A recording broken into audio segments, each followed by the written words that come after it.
Lesotho is also experiencing some problems. Lesotho just had what you call a free and fair election, won by an aging revolutionary called Nsumo Hele. A few weeks ago, there was a mutiny in the army trying to topple his regime without the oral intervention of South Africa threatening to come in if the rebels succeeded, the coup would have been successful. Well, of course, the deputy prime minister, was killed in the process. Of course, Zaire, which has been under long-time President Mobutu Sese Seko, is experiencing a lot of problems. Mobutu had initially, accepted to have a multi-party elections, and an interim prime minister in the person of Etienne Tshisekedi was appointed. But Mobutu fired Tshisekedi, and instead, wanted to keep control of the army. So the problem in Zaire now is still going on. Nobody knows how it will end, either in the downfall of Mobutu or civil war, as happened in the 1960s.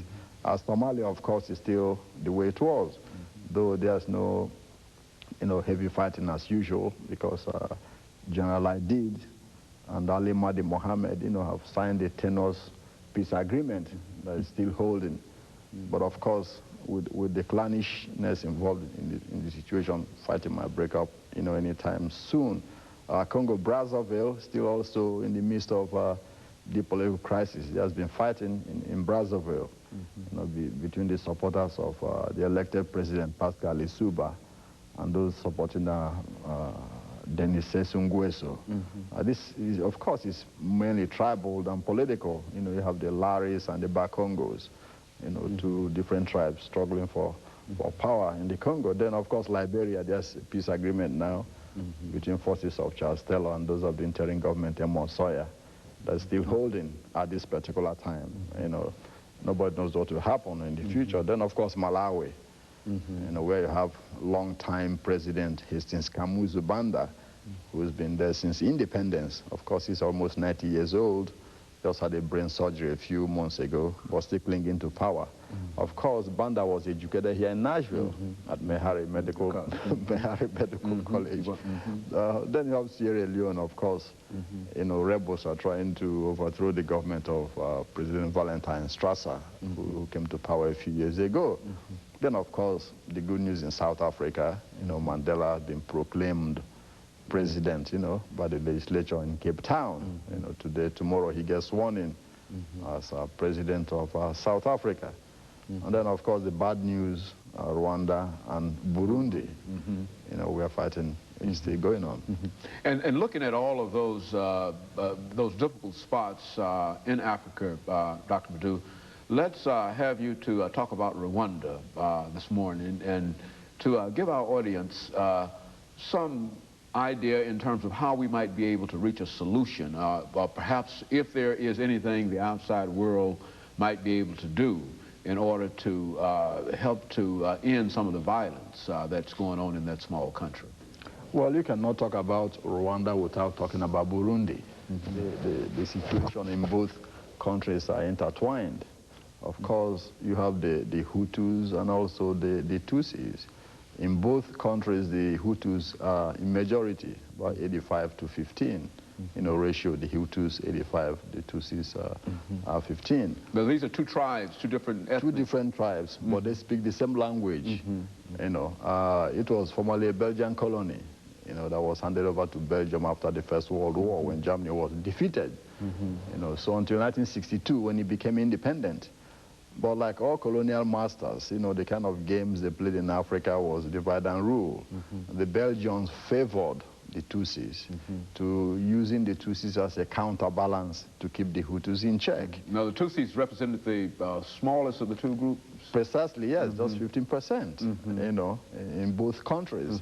So what happened was that before independence in 1962, in 1959, there was a rebellion by the Hutus in Rwanda. Majority? Yes, they slaughtered, a lot of Tutsis, and they took power by force. In Burundi, the Belgians handed over power to the Tutsis, and the Tutsis kept power in Burundi. So since then, there has been a lot of problems.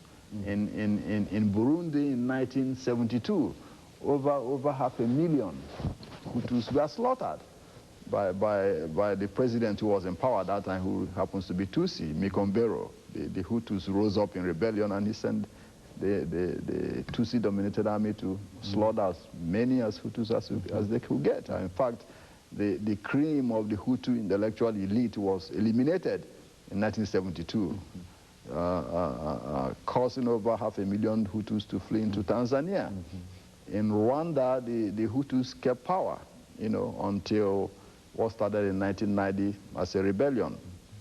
What has been happening in both countries is that in 1966, the ruler of Burundi was a man called Mwami Mwambusa. The Mwami is a king, you know, King Mwambusa. He was overthrown by his son, you know, when he was on a foreign trip. His 80-year-old son at that time, called Prince Charles Ndinzeye. He made himself king in Tare and appointed Captain Michel Mikombero as prime minister. Now he left to visit Zaire himself and was overthrown by Captain Mikombero, who made himself president and asked him to come back, you know, on a guarantee of safety. Mobutu acceded to that, and Tare came back and was killed. And the Hutus went on a rampage, slaughtering, you know, I mean, the Hutus as usual. Last year, you know how things came to a head now. Last year in October, that was the first time, really, in June last year was the first time the Hutus ever took control of the Burundian government. There was a free and fair election in which a guy called Melchior Ndadaye, you know, became the first democratically elected president in Burundi. Of course, he was a Hutu, the first Hutu to be president. In October last year, he was overthrown and assassinated. In fact, he was in his palace when the Tutsi army attacked, captured him and took him to the barracks, removed his watch, emptied his pocket, and stabbed him to death. And before they killed him, he told them, he said, look, be careful what you're about to do. It is very, very dangerous. This happened on a Wednesday. Early morning Thursday, the Hutus went on a rampage, started slaughtering Tutsis all over.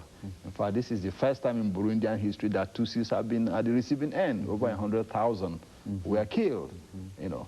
Then somebody else called Cyprien Ntayamira, you know, who is a member of the Hutu elite, succeeded him. Mind you that